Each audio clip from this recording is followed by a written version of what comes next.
오늘은 고난주간 마지막 날 토요일입니다.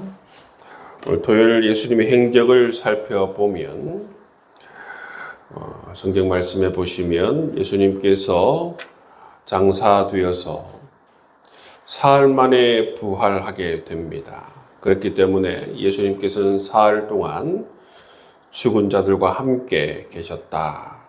우리는 그렇게 볼 수가 있는 것이지요. 여러분, 예수님께서는 어제 운명을 하시고 사흘 동안 죽음 가운데 계시다가 부활하시는 것을 볼 수가 있습니다.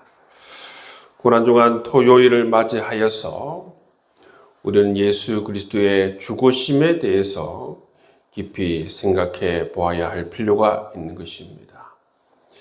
예수 그리스도의 죽으심, 그것과 더불어서 우리가 함께 생각해 보면 더 좋은 것은 어제 함께 나누었던 예수 그리스도의 그 십자가 고난, 고통, 예수 그리스도의 십자가 고통과 죽으심을 함께 생각해 보면 더 우리에게 의미가 있을 것입니다. 왜냐하면 예수 그리스도의 십자가 고통이 바로 나의 고통이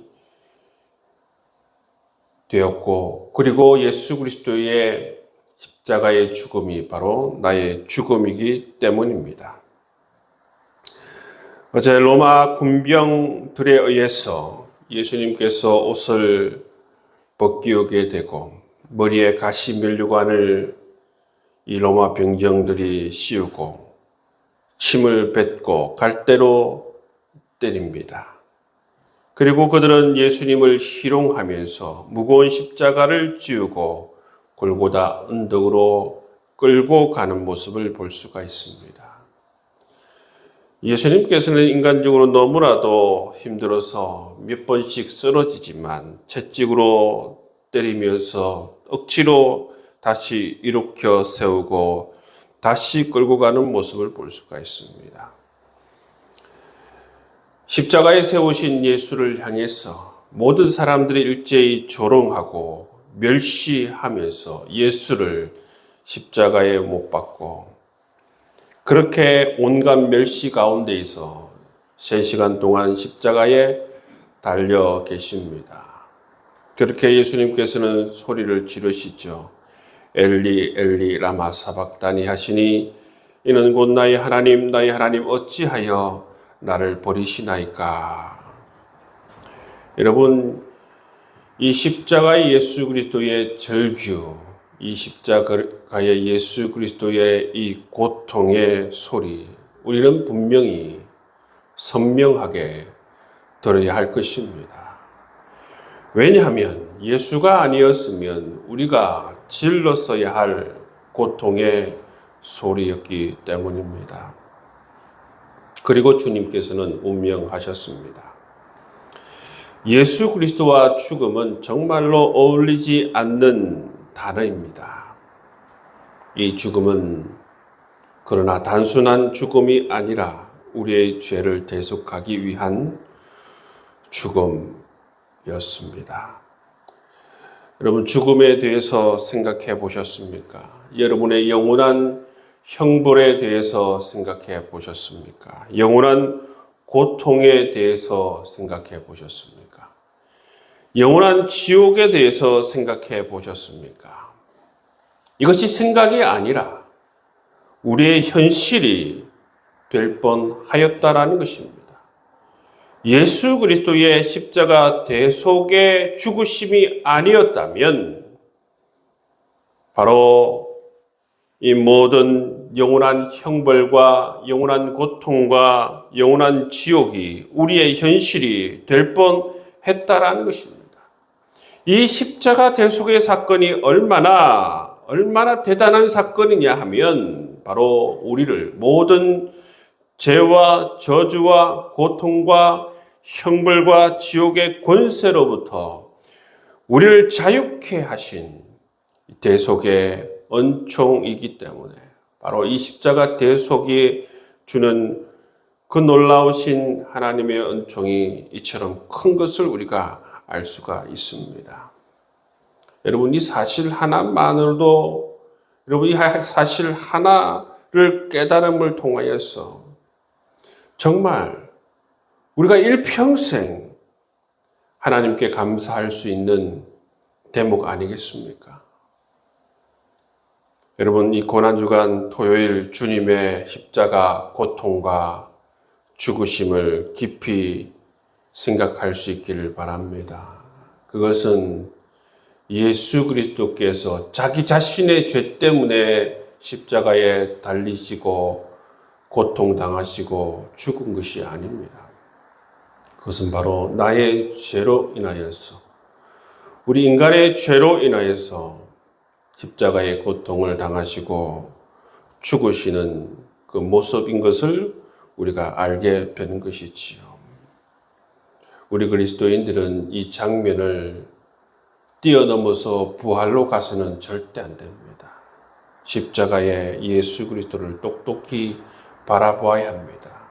그분의 죽으심, 그분의 고난을 우리는 생생하게, 똑똑하게 기억하면 기억할수록 이 십자가가 우리에게 가져다 주는 그 은총이 무엇인지 더 깊이 우리 마음 가운데 새길 수 있으리라 믿습니다.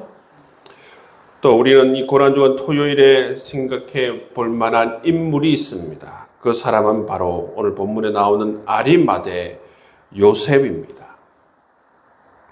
이 사람의 이름은 요셉인데 출신지가 바로 아리마대입니다. 아리마대 출신 이 요셉은 부자였다 말씀하고 있습니다.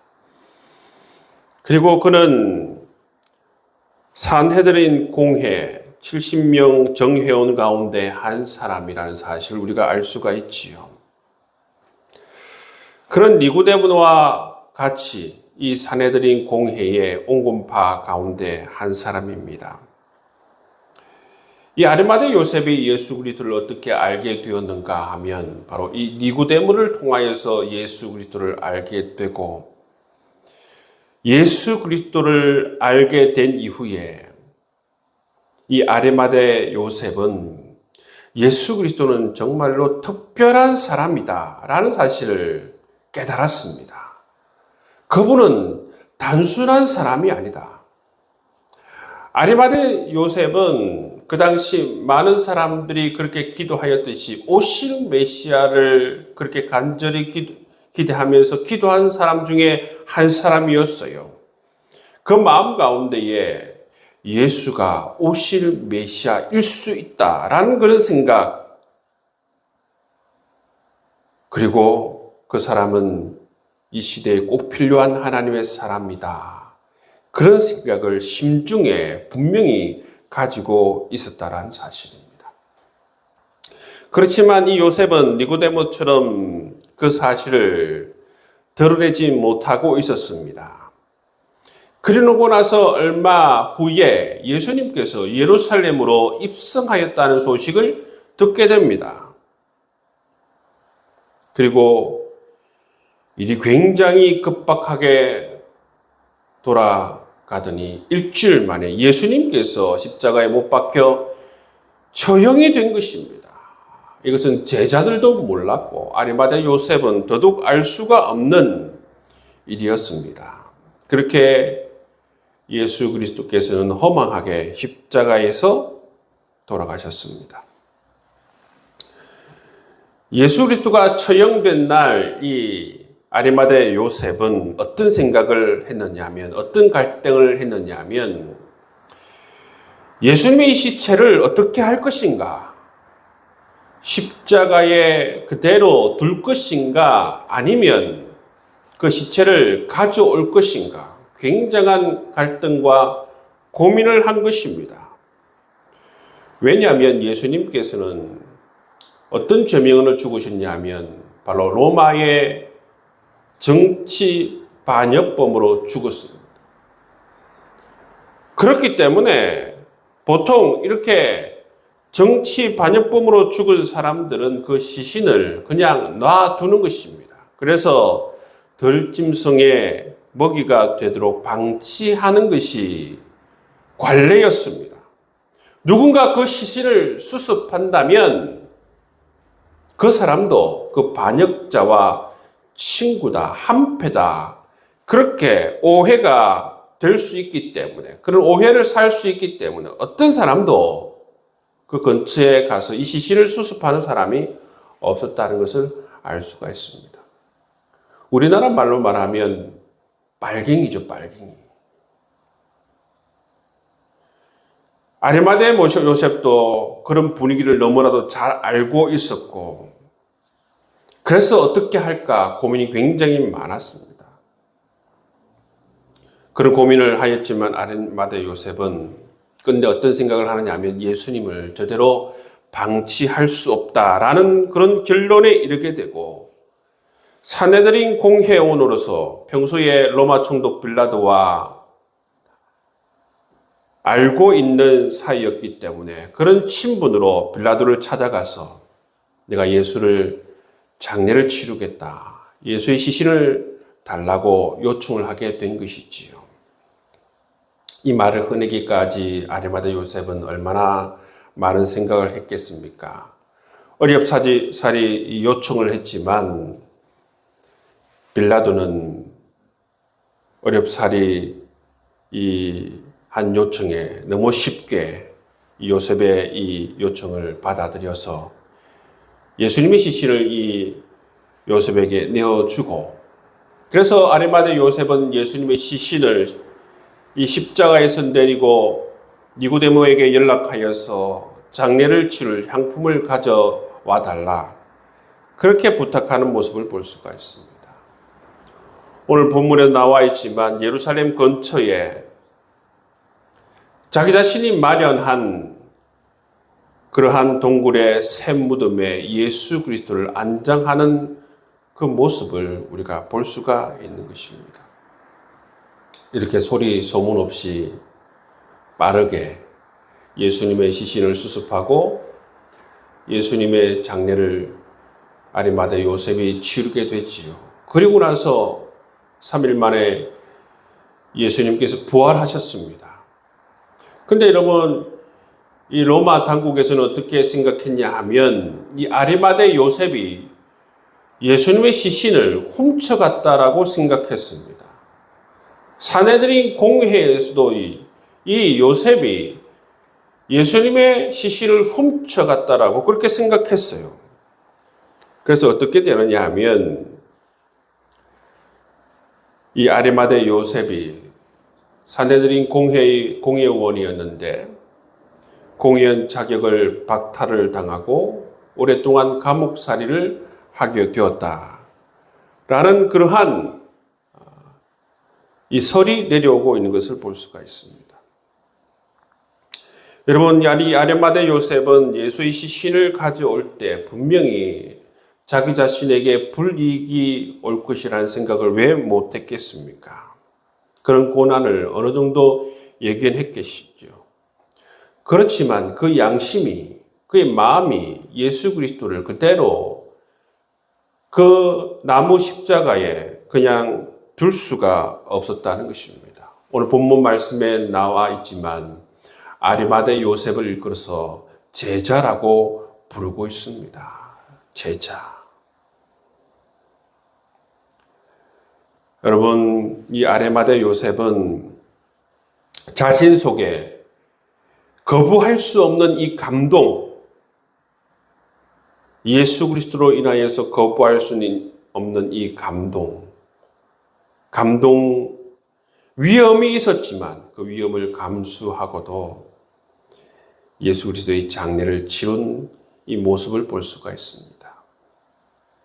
아리마대 요셉은 예수님의 부활까지는 생각을 못했을 수도 있습니다. 그런데 아리마대 요셉은 자신도 모르게 예수 그리스도의 부활을 준비한 사람이 된 것입니다. 고난주간 토요일 예수님의 부활을 기다리면서 예수님의 장례를 치르고 예수님의 부활을 준비한 사람 아리마대 요셉에 대해서 우리가 생각을 해보았습니다. 여러분, 이 아리마대 요셉은 어떻게 보면 대제사장 가야바, 그리고 로마 총독 빌라도, 유대왕 헤롯과 정반대의 길을 걸어가는 것을 볼 수가 있어요. 그들은 정의가 무엇인지 알고 있었지만 끝내 자기 자신의 이익을 선택하여서 끝내 자기 자신의 명예를 더럽히는 길을 걸어가게 되었고, 아리마대 요셉은 이렇게 하는 것이 불이익이 될 것이라고 생각했지만 그래도 자기 자신의 양심을 저버릴 수가 없어서 예수님의 장례를 치룬 그런 일로 인하여서 정말 이렇게 제자라 부름을 받고 이후에 많은 사람들로 통하여서 예수 그리스도의 부활을 준비한 사람으로 그렇게 기억되는 그런 인물이 된 것을 우리가 볼 수가 있는 것이지요.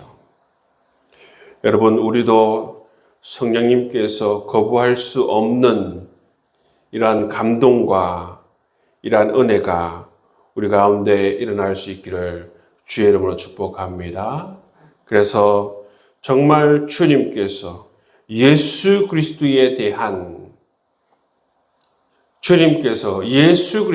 그 죽으심에 대한 깊은 깨달음과 십자가 사랑에 대한 깨달음과 부활에 대한 그 복음을 더 깊이 깨달을 수 있는 우리의 삶이 되게 해달라고, 이 고난주간 토요일 우리가 마지막 날 예수 그리스도의 부활을 기다리면서 다 같이 우리가 말씀을 붙들고 함께 기도하며 나아갈 수 있는 시간 될 수 있기를 바랍니다. 함께 우리가 말씀을 붙들고 우리 함께 통성으로 기도하며 나가겠습니다.